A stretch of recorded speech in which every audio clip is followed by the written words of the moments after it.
Nah, bahayanya kalau diloloskan itu artinya soal-soal yang menyangkut potensial KPK memeriksa dinasti Jokowi itu hilang momentumnya.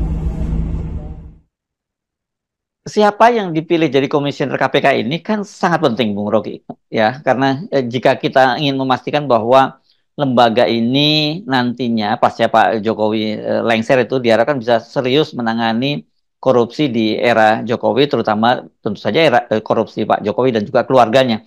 Kalau yang dipilih masih orang-orangnya Jokowi, ya pasti kita tidak bisa berharap apa-apa dengan KPK ini. Memang kita berkejaran dengan waktu, seolah-olah 20 Oktober nanti itu adalah target yang harus kita capai. Tetapi di dalam waktu yang singkat itu pun kita bisa konsolidasikan kekuatan masyarakat sipil. Jangan sampai sebelum Oktober itu KPK sudah terbentuk dan itu artinya KPK-nya Jokowi. Itu tetap dugaan saya ada hal yang hendak diselundupkan oleh KPK, yaitu pengamanan Presiden Jokowi pasca lengser nanti itu.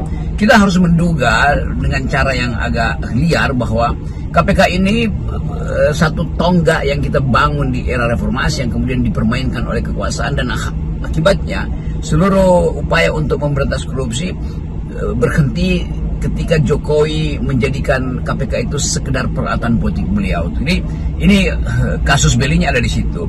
Dan kasus beli artinya sesuatu yang sedang dipersoalkan tuh. Ini saya sering menyebut beberapa istilah yang saya anggap bahwa bisa diketahui, tapi oke, kita belajar juga untuk melihat kembali istilah-istilah yang kita pakai sebagai upaya untuk belajar. Silakan di Google tuh apa yang namanya kasus beli. Jadi sekali lagi, kasus beli ini sesuatu yang sedang dipercakapkan, yaitu kondisi dari KPK, dan kondisi ini yang akan mempengaruhi aura pemberantasan korupsi di era Pak Prabowo. Karena itu secara tegas sebetulnya banyak masyarakat sipil yang menghendaki supaya pansel ini itu dihentikan aja nanti setelah Pak Jokowi, setelah Pak Prabowo presiden lah, supaya dimulai proses untuk menapis orang-orang yang betul-betul berintegritas. Jadi saya usul supaya ada semacam gerakan masyarakat sipil untuk menghentikan proses seleksi di KPK, menunggu presiden baru, menunggu DPR baru.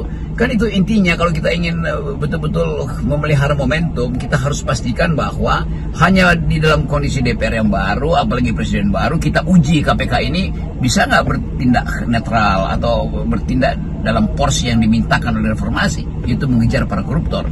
Jadi sekaligus ini ujian bagi Pak Prabowo dan DPR yang baru, mampu nggak memberi sinyal bahwa mereka lah yang bertanggung jawab sebetulnya di dalam soal rekrutmen komisaris KPK, dan karena itu harusnya ditunda seleksi itu sampai terbentuk kabinet baru, sampai terbentuk DPR yang baru. Kan ini yang penting kita pamerkan juga pada internasional, supaya indeks korupsi kita itu tidak drop terus. Kalau sekarang indeksnya tinggal mungkin 32, itu artinya tinggal 32 orang yang jujur dari 100 orang di Indonesia tuh. Jadi hal-hal semacam ini yang mesti kita pikirkan untuk menghalangi KPK ini masih dijadikan peralatan oleh Jokowi di ujung kekuasaannya. Saya kira kita mesti jujur lah ya, Bung Rocky.